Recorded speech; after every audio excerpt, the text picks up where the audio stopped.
Okay, good evening or good night to my subscribers. This will be the 10th chapter in the robot series. It's a kind of a basic series that in which I mostly do not say new things. I've added a little bit of new stuff, specifically in the last chapter, actually the nice chapters with regards to things that I've discovered very recently, not incredibly important ones, to be honest. But mostly it's basic stuff that you can find in many other videos. But I understand that there is a kind of need to do an introductory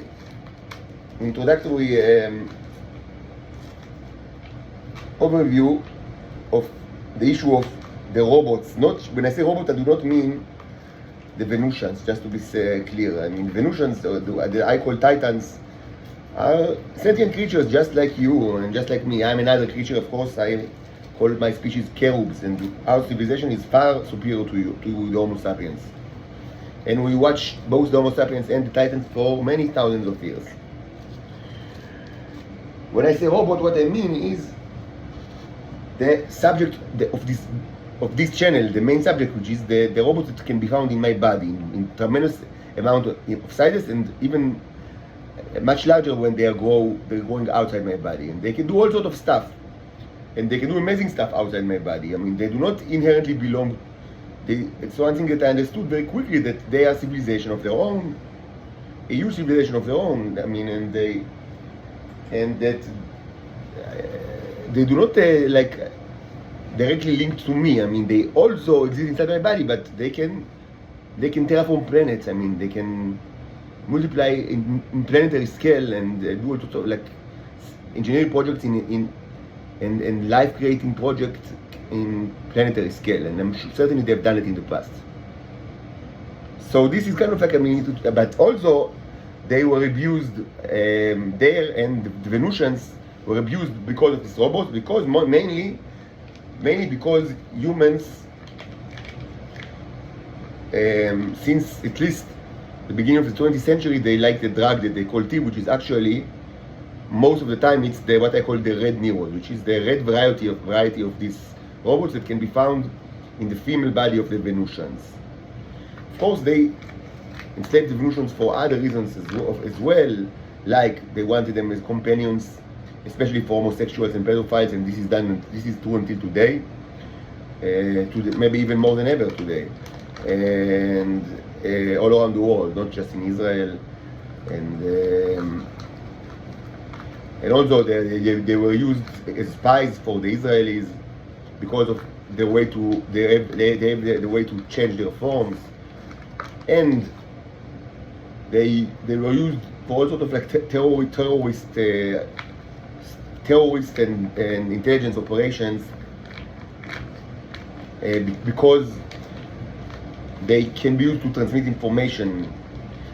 Because in general, there is the bicycle mechanism, which I almost never spoke about like in this series, because it's a huge thing of its own, but in very general terms, they have the ability to communicate with each other wherever they are, at least on the planet, but probably even in the solar system, and maybe more, like an amazing way of communication. It is far beyond anything that humans know about, like how it even can possibly be. And they can imitate each other, but not in a naive way, not like that. I mean, if one, like, the Logos programming, Logos, like, there's the kind of turtle that moves one step left, two step north, so the other robots doing the same. No, they can imitate each other in high level way, which means that they can imitate the functions, the high level functions, which can be done even inside human or humanoid bodies, but even inside non-identical humanoid bodies. It's very high level imitation, which means that even if Homo sapiens eat these robots and they exist inside their body, it's a large scale, and then it becomes what I call hybrid. I call these people hybrids, and there are many of these in Israel, even though it's not like a rigorously defined term, because I do not, if a person just made just a little bit of this T, I wouldn't say he's an hybrid. So, and I don't have like a threshold of when this person becomes an hybrid. It's not like a very scientific definition. It's more like, methodological kind of distinction. But at some point they become, according to my terminology, hybrid. Something like, I mean, humans that of course, not the father and mother for different species, like in the biological sense of hybridization. No, just they are Homo sapienses that contains large amount of robots of Venusian origin, and it allows them to do all sorts of like things that are superhuman in essence, but also it is a great limitation for them. Especially it makes them addicted to the stuff, and it's in the short term it probably enhances their sexuality dramatically, but I don't understand exactly why. But I mean, in the short term it's very positive from the sexual perspective. Like they can, like women, like I mean, can enlarge their, like if they want, they can enlarge their breasts, and many like almost happens women use it like as kind of like a boob job, but I mean that is done in a natural way, and presumably in a better way than, I mean, I'm not an expert, even though I really like a woman with big with big balconies, and like I have track record with being with such women, but I mean I don't really understand like what's I'm not that much like, as much as I am like a boob aficionado, I cannot say like what's the, I cannot say what's like, I mean the quality and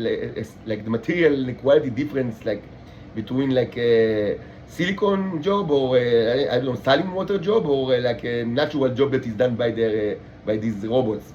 But I know that this is one of their usages, like, and men use it in some way to not surprisingly I mean Homo sapiens men to enlarge their penises, but more so it's kind of helping them like in what we call libido or sexual performance. But this is in the short term. In the long term, it makes them, first of all, completely sterile. They cannot have children. This is true both for men and for women, and they cannot even have sex. They become impotent. Men become completely impotent. And women also, I mean, lost the ability to have sex, but I don't know how, like, what's the mechanism, because presumably, why should they have a problem? I mean, they don't, like, their sexuality does not depend on, like, like it's the men that, I mean, they need to be erected. But I do know that, I mean, from some kind of, like, point of hybridization, because both males and female Homo sapiens can become hybrids. So, and I know that both at some point lose their fertility completely. Male completely lost their ability to use their penises, and also females cannot have sex, but I don't understand why. I don't know everything about it, I admit. I mean, also these hybrids, I mean, when they become like with starting some kind of level of hybridization, like the T in their blood, they start to manifest all sorts of like behaviors and qualities that are associated with the I would call the warlocks of Venus. It's kind of I'm kind of actually I'm one. I'm arguably, you can say that I'm like a warlock of Venus, even though I'm not Venusian at all and I've never been to Venus at all. But I have, in all sorts of ways, I have sort of like knowledge about what actually they do, the warlocks of Venus, and I myself am kind of like in a way such a warlock. I mean, and this is actually evident in this channel. I mean that, but I try to of course to as opposed to the people of Venus, I try to approach this in a completely scientific way. And this kind of like warlockism is I present it in a scientific language and with my microscope, and I try to explain what's actually going on using like linguistic concept of like, I mean, of symbolic language with all sort of like with syntax and semantics and things like that, and grammar, and also with using concepts from physics and biology, even though sometimes I need to speculate about physics that is beyond what is known to humans. So sometimes it touches like on speculative science, like when I speak about energy transfer, which is something that people do not like. It's kind of like, I mean, a theoretical concept, but but mostly I try to stick to science, and the things is evident in this blog. Like most of what I do is completely scientific in perspective. So, but I mean, there is kind of like the warlocks of Venus are using the Neros. So they have another kind of Neros that I call the brown Neros, and there is the yellow kind of Neros, which is the Neros in my own body. And mine are far superior, incredibly superior to the red ones and the brown ones, but they can do everything that they do, the yellow thing can also do. And they can also create them. And this is specifically, this is just as a summary for the other chapters, this is specifically important in Earth because in the last couple of decades, males almost cannot be found in Earth. To the point that many people even started to think that there is no such a thing as male Venusian, which is completely stupid, but I spoke about it in the previous videos. But it become brown Neros become something that cannot be obtained on Earth, to the point that people don't even understand what it is, even though they knew it in the past. It was known, but it's kind of like it became so rare, so even the knowledge about it became almost like no one knows even about it. And even in Venus, in the places surrounding the Israeli gates, there are more than one gates in Israel, and there are gates that are outside of Israel. There's at least one in Iran, one in Ukraine, and there is one in California, but I'm almost certain that the Americans don't know where is it. I'm not 99% certain, because the Americans for many years they used the Israeli gates like as kind of like as their own gate for many years now. And I would assume that if they knew about the one in California, I mean, why do they need the one in Israel?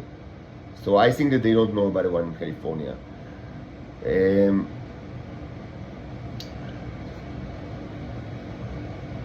Of course, it's buried underground. It's not easy to do. It's not something that you can like. California is quite big.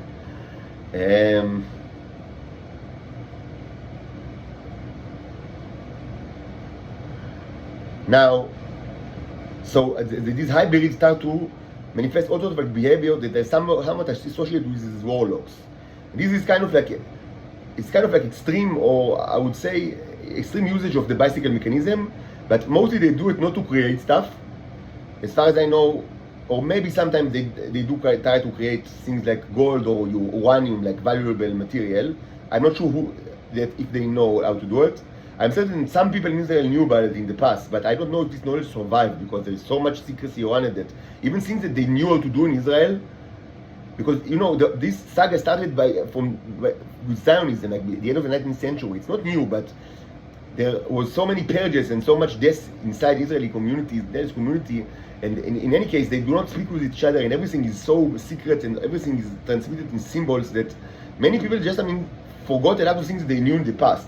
And this issue will be very relevant to this chapter. By the way, my daughters perhaps will call me at some point, so I might need to stop, and then I'll continue with another episode just after I finish to speak with them, if and when they will call me, my daughters. Anyway, in the past, Israel also used these the bicycle mechanism to create material, specifically radioactive elements and just gold. I don't know if they do it today, and I don't know if they know how to do it today. Tremendous amount of the information was just lost. Like things that they've already done in Israel, they don't do now just because they forgot about it.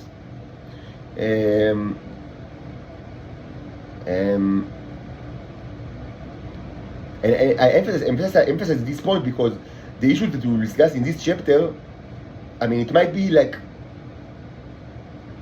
you should always remember that I discuss that is not what I will speak about in this chapter is not an historical.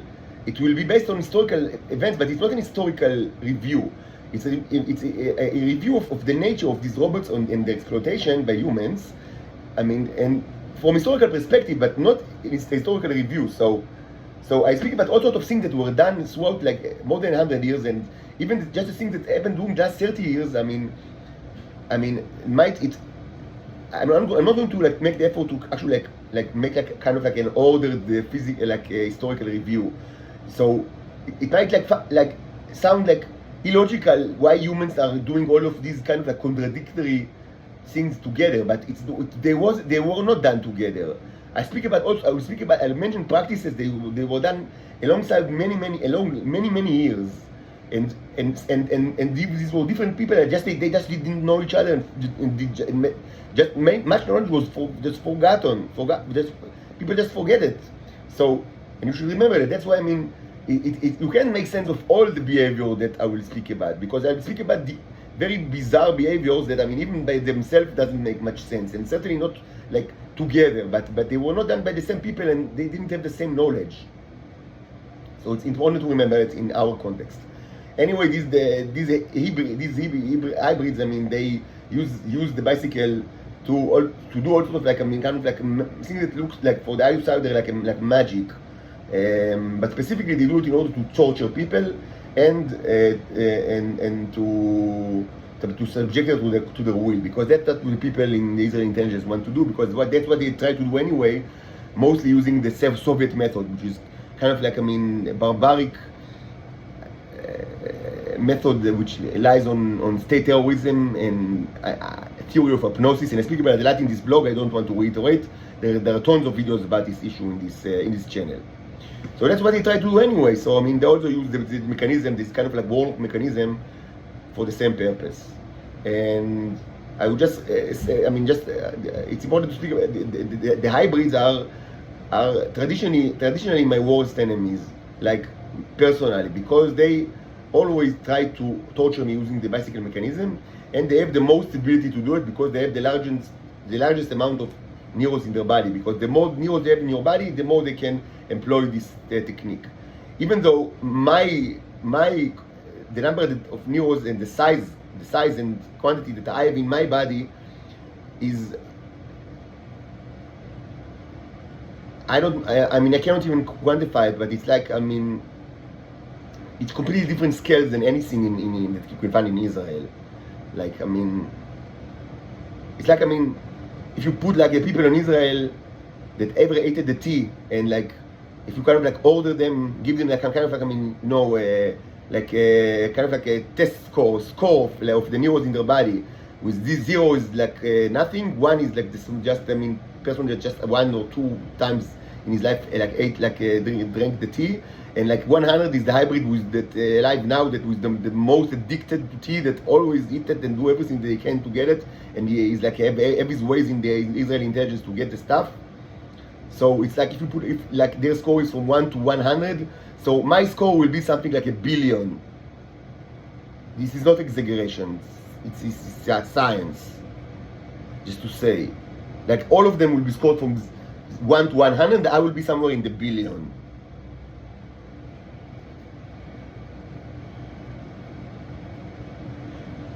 This is just science. I mean, it's not an exaggeration or you know.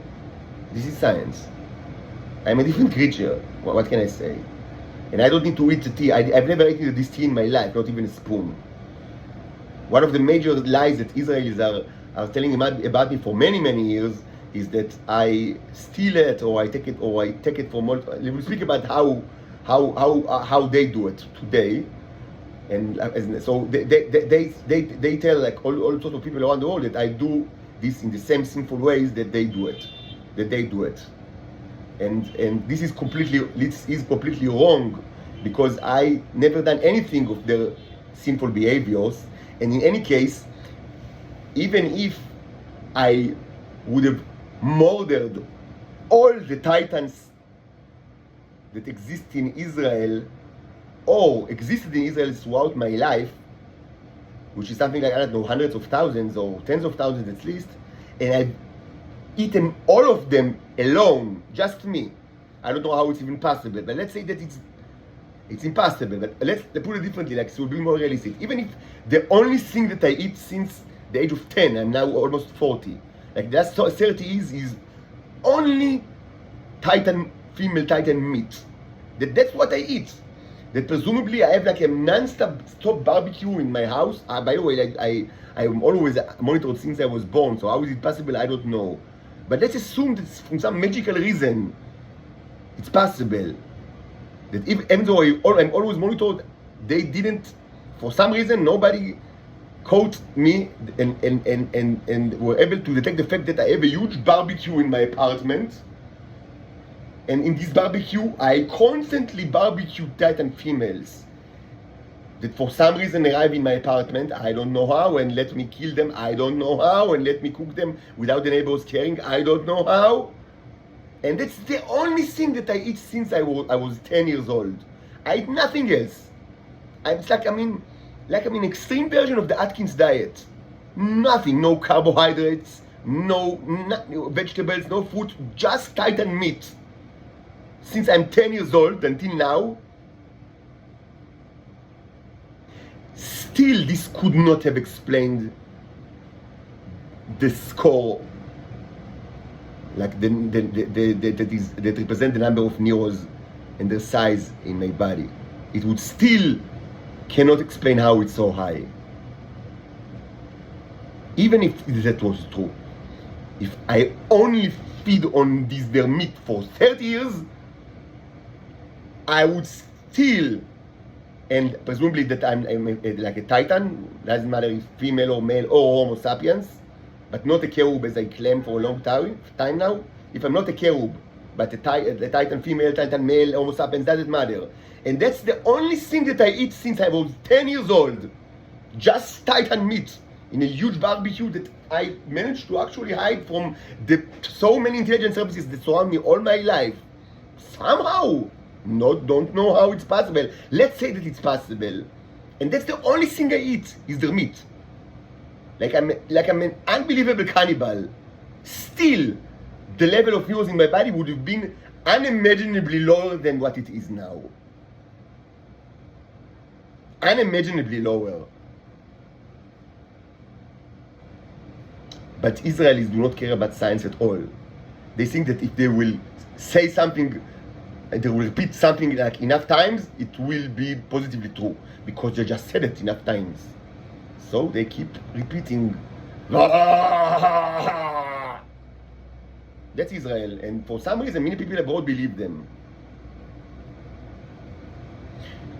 And in order to prove what I just say, you don't need more than a microscope. And so, I mean, this channel contains hundreds of hours of microscopic work that proves what I just said. Of course, the Israelis blocked this channel from the public, so people cannot know the truth. But what's interesting is that while they did it, they still believed in this lie. I mean, they invented a lie, they believed in what they invented. When positive evidence, ample positive evidence was shown that this is a lie, they blocked it, but on the same time, they still believed in their lie. And the only way to understand such a behavior, especially not of one person, but of an intelligence organization, the only way that I can understand it is by reading the essays of George Orwell. And I thank God that, directed me or allowed me when I was a teenager to read not only all the novels of George Orwell, but also his essays, which are incredibly understanding in order to understand many of the extremely irrational behaviors of various intelligence organizations in this world, including, of course, the Israelis. You just have to read his essays in order to understand how it's even possible that they act this way.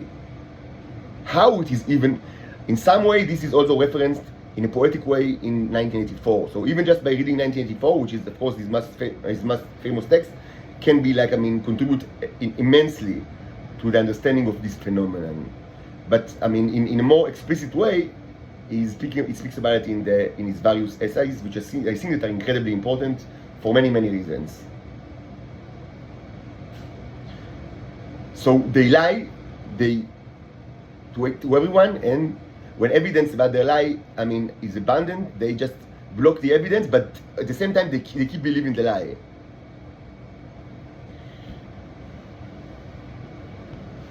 Now,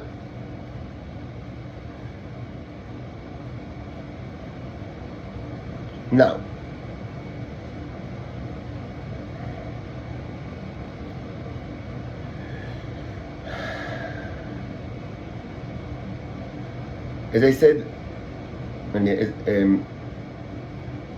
males become less and less easy to obtain. So there was a question of what people did after that. And this is the issue of the I call it the post-Soviet era of the subjugation. This is what I'm going to speak about now. Not about the era itself, but about things that happened during this era. This is our era, like since the end of the 80s until today, including today. And this is kind of like a very difficult time to speak about because it attaches on ongoing issues. Many of the things I speak about are still ongoing and are still like, these are kind of like things that are people are most sensitive about because it's them. Like many people will actually, many of my listeners will actually will be able to identify themselves with, even though the Titans, should be said it, most, as I said in previous videos, most of the Titans in this world, no matter in Israel or outside Israel, arrived on Earth between, my estimation, the 1930s or the 1940s to the 1970s, and it was they attempted to do so by a group of people that I call Venusians, they call the Dark Knights, the Black Knights, and this story is covered in the Bicycle 201 saga, which is a series of videos in this channel. But most of them do not remember almost anything. And I spoke about it in other, why exactly, in previous chapter. So, mostly, what people remember, either if they are Titans or they are people like normal Homo sapiens that belong to an intelligent organization, they remember from this area, the last 20 or 30 years, which is exactly the era in which I will speak about. So, this will be a sensitive time to speak about because people can, identify themselves in this story. And so it might be very, beneficial for them, psychologically, to understand their life or to get I don't know, kind of another kind of opinion or another kind of verification of the things that they feel, because it's things that they cannot speak about in public. But on the other hand, many people will have strong objections because, it's them. No, it's not. People will, so it's going to be kind of controversial. But what I want to emphasize is that the historical controversies are not really important because what I want to speak about, I use this time, the thing that happened during this time, mostly in this context, in order to show the nature of these robots and the nature of the exploitation of these robots. So it doesn't matter, in this context, if maybe not everything that I will say from the historical perspective will be accurate and probably not, but it doesn't really matter because everything that I will say is based on some facts and drawing a historical review of this area is much more complicated and needs to be done in another kind of context, and it will be very difficult. But it's not that important for me. I want to speak about the nature of these robots and especially about sexual issues. I will also speak about a little bit about things that happened in the first area, of the Titan subjugation, which means the beginning of the 20th century, in which most of the actors in this time, the Homo sapiens actors, were Zionist settlers that came, Jews from Europe that came to the Ottoman Empire. From 1917, it was under the British crown. It was a British mandate, but for 20 years at least, it was an Ottoman province, but it was kind of a province of a completely malfunctioning empire, like a rotten empire, the sick men on the Bosphorus. So they mostly did whatever they want. It was kind of like a Wild West during this time. Before the British arrived, it was a Wild West. The Ottoman control was extremely sparse and weak, and it was completely rotten, not only in Israel, but all over the Ottoman Empire, and specifically in Palestine, which was a very neglected and not important Ottoman province. But because even within the rotten Ottoman Empire, Palestine was considered like a trash can, really no one thought, completely unimportant, and no one even thought about until General Allenby, famously conquered it from during the First World War. No one even thought about it. It was completely and it was very sparsely populated, mostly by not many Arab farmers that were kind of servants in kind of feudal systems of agriculture overlords that mostly set in Syria. Actually, they didn't even live in Israel. They in Palestine. They most of these kind of like feudal like lords, like Ottoman lords, actually they had their like own like mansions in Syria, and the farmers just the Arab farmers just they were very poor, and they cultivated the land in the best way that they could, but it wasn't even their land mostly. It was kind of like a feudal system, extremely like backward and rotten to the core, like all the Ottoman Empire of the time. And in addition, there was a very small Jewish minority that was actually in Israel since long time ago, but mostly in Jerusalem, in the old city, and they weren't that important. So the people that with the most energy and the most like I would say kind of like ambitions were the Jewish settlers. That there weren't many, but they were very influential, and they actually set the tone for things that are still to this day. In some way, this is still their land. Like many people in the internet, compare Israel to pirate ship, and this is, I do it myself as well for a long time now. Like I say it a lot, like, and specifically to the pirate ship in the Tel Aviv Luna Park, like but in general to the pirate ship, and this is completely true. And so yes, and so these people set the tone for many years, and they were incredibly influential. They were nothing at all like what they portrayed in history. They were cruel, and many of them were pedophile and homosexuals. That's why they were kicked from their communities in the first place. And they've done unimaginably cruel things. Nothing that you can read about them in the Israeli history book is true. It's all a lie. Anyway, their main, I would say, perhaps positive quality, which is to this day the main, perhaps positive quality of Israel is the fact that they were brave. And to this day, this is the land of Conan the Barbarian. This is true until now.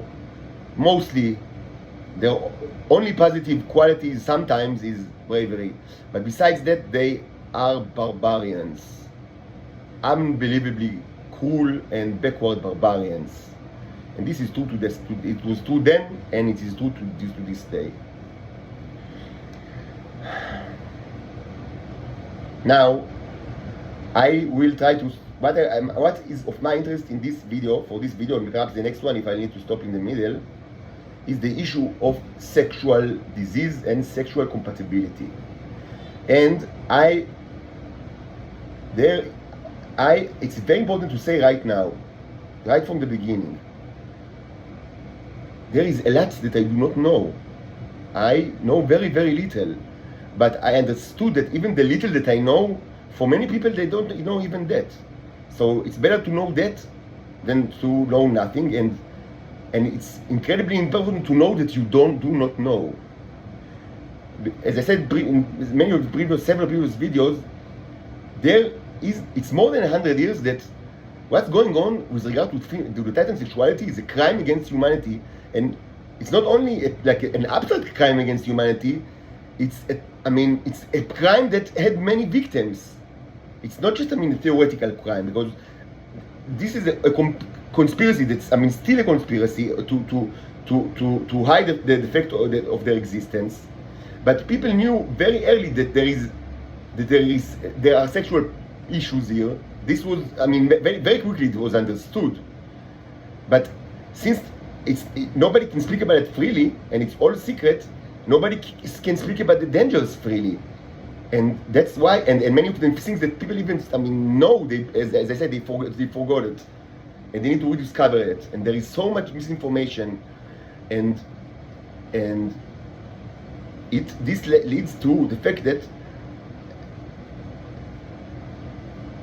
either of the two happens. One option is complete abstinence, which means that Titan females mostly are females historically, and still don't do anything at all, nothing, not even touching, nothing, doing nothing. I mean, masturbating, but that's it. Not doing anything with nobody. And this perhaps is, this is sad because sexuality is part of their life. They are sexual creatures, like just like female, almost happens females, and it's said that it's like that, and also, theoretically they could have had families, like not with Homo sapienses, but with the Titan males. Of course, now it's very difficult to find one. But look at me. I'm not a Titan male, but I can take the role of Titan male, and in some way that's what I did. I have two daughters, biological daughters, and I raised them until, of course, they were taken from me because of state brutality and state persecution. But so they have one. In this context, let's say one Titan male that is willing and to have a family, and wants to have a family, and wants to raise his children, and they do everything that they can, like the Israelis from where these children were born, to take them from him. And eventually they succeeded about 9 months ago, and it breaks my heart. I don't see him at all. And this breaks my heart. But just understand, if there is one, and you do everything that you can, so you will not have sex with a sexual life, even though he's heterosexual and he wants to have sexual a relationship with Titan females, and he has no problem with that. And more so, you deprive him of the right and duty to raise his daughters. You fight with all your the canons in order to prevent him from the one that you have from raising a family. So in this situation, it's kind of redundant to speak about how can you facilitate the conditions that will allow more Titan males to actually exist on Earth, and to participate in families. How can we even speak about it if the one that you already have, you do everything to eliminate him and to eat him, to kill him, to hospitalize him, to incarcerate him? Start with the one that you already have. Let him go. Raise his daughter. Start with the one that you already have. But even this one, you do everything you can to torture him, which is me. Just saying. There were options throughout the 20th century and 21st century, and there are still options to allow the situation that these Titan females, many of them will actually have sexual life, and that is not dangerous, and even families with Titan males. But how can we even speak about it when the Titans are persecuted all around the world, and also when it's you cannot speak about you cannot speak about their sexuality and the problem that it poses, in the specific problems that are typical to Earth, but not only to Earth, but also to Venus, following the invasion, the Israeli invasion, because many of the problems are also true in Venus, following the invasions of the Israelis. It's not problems that only are true to Earth, but it's problems too that arise from the fact that Titans and Homo sapiens live together, and it's true for Venus as well. It was started to be true in the beginning of the 20th century. So it's not only true on Earth, these problems. So start with the one that you have. Not let him raise his daughters. So this is one problem, one kind of problem of complete abstinence and and continuing the Israeli agenda of not letting them have sex and not letting them raise children, which was the political agenda from the beginning of the 20th century until now. And there is another option, which is another option which started to materialize during the last 30 years in what I call the post-Soviet area, which is kind of the new approach that is completely sinful and disgusting. It actually started before it started by the end of the 70s, when males started to disappear from completely. So it's not only belongs to the post-Soviet era, it belongs even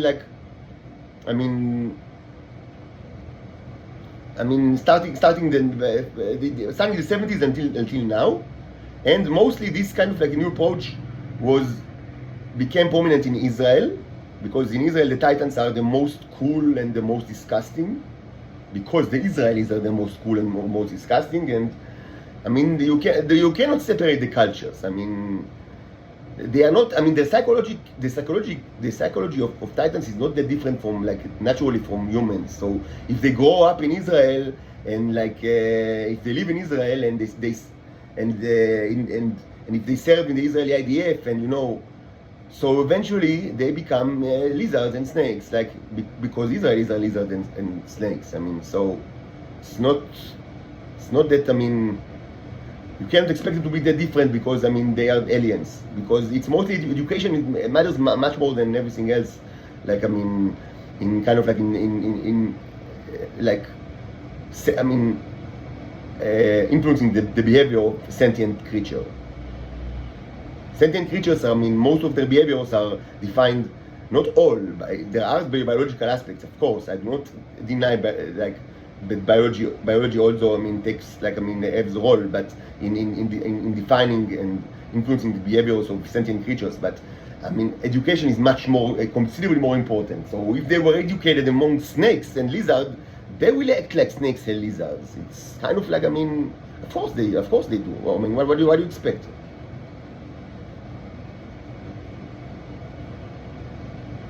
So there was kind of like a new approach, but this approach was not only limited to the Israelis. It's also started to become manifested to kind of like, I mean, to hit roots, like, I mean, to spread into the allies of Israel, and unsurprisingly, above all, our dear friend, the United States of America. I'm cynical. I hate them. I mean, if it's not clear, but I mean, of course, the big Satan and the small Satan, says many people in this world used to say. So yes, so and this approach is extremely responsible, and which in this economist approach, it's not entirely true that they need to be completely abstinent. It's just that they need to limit themselves to all sort of like specific things that they can do, which presumably will not have ill effect if they will follow certain guidelines. So you can say, okay, sounds like exactly what you want to establish, I mean, for the general Titan population. What's the problem with that? I mean, you also, I mean, that's what you just said, that, I mean, that it's possible to actually, like, that it will happen. So what's the problem? But the problem is that they want, what they think that is possible, and that what they actually do since the 70s is to maintain this kind of behavior and these kind of guidelines as part of their secret cult, in which everybody has their own secret rules and secret mythologies with regards to the nature of the Titans, and secret, like, so it's not like public information, and most certainly does not rely on science, because none of them do any science at all. And even if they could do science, they cannot communicate with each other. So I mean, it will not be peer reviewed, so it will not be actual science, but more like, I mean, medieval, at best medieval alchemy, but not even that. Probably not even that. It's probably not even medieval alchemy. It's probably not even, medicine, like, I mean, like the ancient Greeks understood it. It's probably more dissimilar to, also to kind of like shamanistic, like a kind of like, I mean, ideas and I would call it like proto-science that you can find in human societies, like before, like even like agriculture, like before the Neolithic, like the Paleolithic societies. Like, Paleolithic society also has like shamans and guidelines. They are like, I mean, they also preach. I mean, they wanted to keep healthy, and they understood that there are diseases. I mean, and they had all sort of like, I mean, ideas of like, I mean, how to prevent things, and they had like, elixirs and herbs. So it's something like that. But unlike in the Paleolithic time, they are not allowed to speak about it. So it's incredibly secretive, and everyone has their own version of what actually can be done and cannot be done. So this is the agenda of these people that are, it's kind of like, this kind of like agenda, approach, I mean, was born, I mean, in Israel in the 1970s, and only becoming more prevalent until today. It's only getting stronger. and it's kind of spread to the allies, mostly in the United States. It's incredibly irrational, incredibly dangerous. It already like caused so many victims, but that's the way it is. Unbelievably stupid and irrational. So we'll speak about that as well. Of course they shouldn't do that. What should be done again is to stop the conspiracy, to speak about it publicly, to do research by objective people, not by people that, because the problem is that the people that actually spread the rumors regarding like these because even if presumably some guidelines are true, presumably, and like even then it doesn't mean that they will actually be spread to the other titans, because there is the issue of interest, because we deal with people of the intelligence community, especially in Israel, but it's true all over the world, but especially in Israel. From their perspective, there is no objective truth. Truth is just the opinion of the stronger actor. So they will spread information which fits their purposes. It cannot be done any other way. And this is also true to presumably medical outline. If they will have the ability to spread medical knowledge to other places around the world, with for other titans around the world, they will spread information in which they, as part of and they're always manipulating, they always have plans, and everything in Israel is about money. This is something that I understood long ago, and I was shocked, but eventually, I got used to it. That the main, if you don't know, maybe for you it's kind of like it's a no-brainer, but for me, as a person that does not belong to intelligence services, I was shocked by that. But maybe you find it like elementary. But the main objective of the Israeli intelligence of the people of the Israeli intelligence is not to protect the security of Israel, and not even to advance in the organization, to become higher ups. No, even organizational politics is not in main concerns for almost all of them, which is something that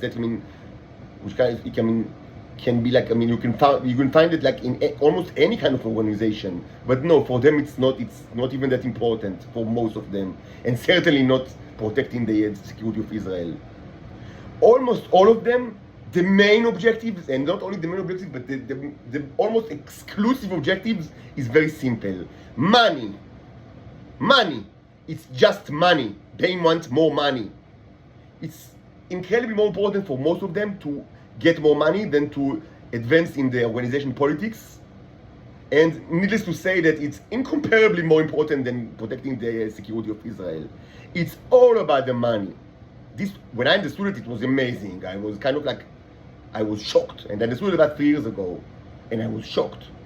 But you just get, after some times, you just get used to the fact that it's the way it is. That the Shabak, the Mossad, and to a large extent even the IDF, but certainly the Shabak and the Mossad, are money-making organizations. They are financial organizations in their heart. Their purpose is to make money. It's amazing, but that's the way it is. I know it sounds anti-Semitic, but first of all, I am a Jew, so I can say anti-Semitic things. And second, truth is more important than political correctness. Yes, it's money. It's all about the money. It's 90% about the money. Again, even more important than organizational politics. Even more important than advance yourself inside the organization. Certainly much more important than national security. It's about the money. It's just about the money. So when you understand this, this will also inevitably be applied to any kind of spreading of information.